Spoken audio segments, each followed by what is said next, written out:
के लिए आपका। जेल की दीवारों से निकला एक कैदी जिसने सलाखों से बाहर आकर सिस्टम के सीने पर ठगी का वार किया। आरोप किसी बाहरी गिरोह पर नहीं बल्कि जेल से रिहा हुए एक कैदी पर है। कैदी ने जेल से रिहा होने के बाद अधिकारियों के फर्जी दस्तखत बनाए, सरकारी खाते से करोड़ों की ठगी को अंजाम दे डाला। जब मामला खुला तो जेल से लेकर पुलिस तक हड़कंप मचा। रिपोर्ट देखिए। कहानी है आजमगढ़ मंडलीय कारागार की, जहां से रिहा हुआ कैदी रामजीत यादव उर्फ संजय अब पुलिस के रडार पर है। कभी पत्नी की हत्या के आरोप में जेल में बंद रहा ये शख्स अब जेल के सरकारी खाते का ठेकेदार बन गया। 24 फरवरी 2023 को पत्नी की हत्या के आरोप में गिरफ्तार हुआ रामजीत 20 मई 2024 को जमानत पर जेल से बाहर निकला, लेकिन बाहर निकलने से पहले उसने जेल के सिस्टम पर ऐसी चाल चली कि साल भर तक जेल प्रशासन को धोखा देता रहा। जेल से रिहाई के समय उसने कैनरा बैंक की चेकबुक, जो जेल अधीक्षक के हस्ताक्षर से चलती है, चुरा ली।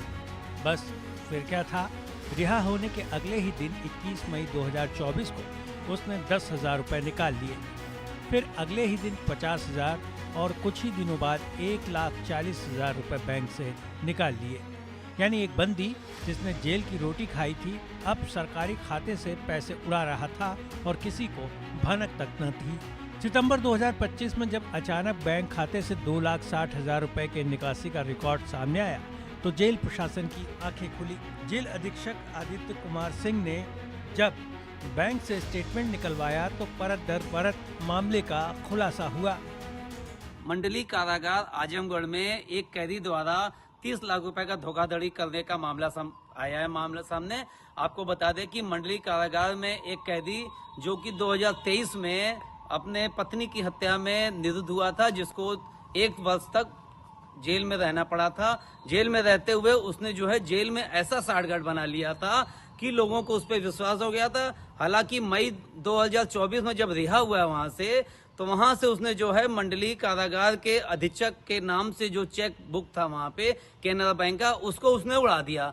उड़ा करके उसने लगातार कभी 10,000, कभी 25,000, कभी 50,000, लगभग इन सब चीजों कई मदों में उसने लगभग 30 लाख रुपए का अब तक गबन किया है। मामला खुलासा कब हुआ, जब सितंबर माह में 22 सितंबर को जेल अधीक्षक के द्वारा जेल अधीक्षक खाते से 2,60,000 रुपया निकाल लिया गया। तो जेल अधीक्षक को जब खबर लगी तो उन्होंने आनन फानन में जो है बैंक कैनरा बैंक पहुंचे। कैनरा बैंक से जब उन्होंने स्टेटमेंट निकाला तो स्टेटमेंट में यह दिखा कि लगभग 30 लाख रुपए का उस बैंक से गलत दस्तखत बना के फर्जी दस्तखत करके बैंक से निकाला गया है, जो कि रंजीत यादव नामक ने निकाला है।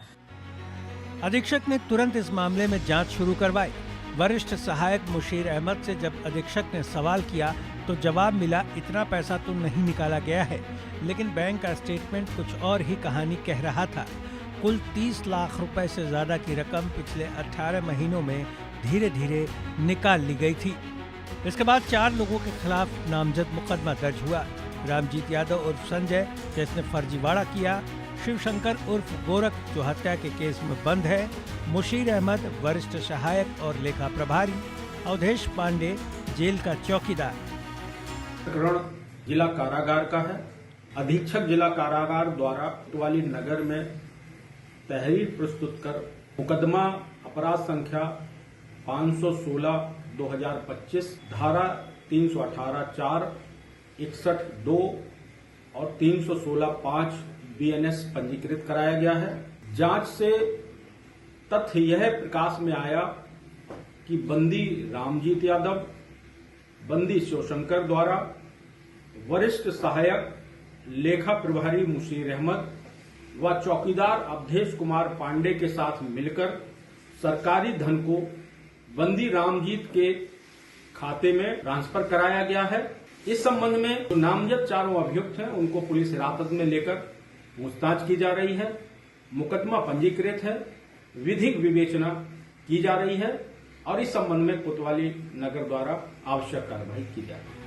पुलिस जांच में साफ हुआ कि इन चारों ने मिलकर सरकारी खाते से रकम को रामजीत यादव के निजी खाते में ट्रांसफर कराया।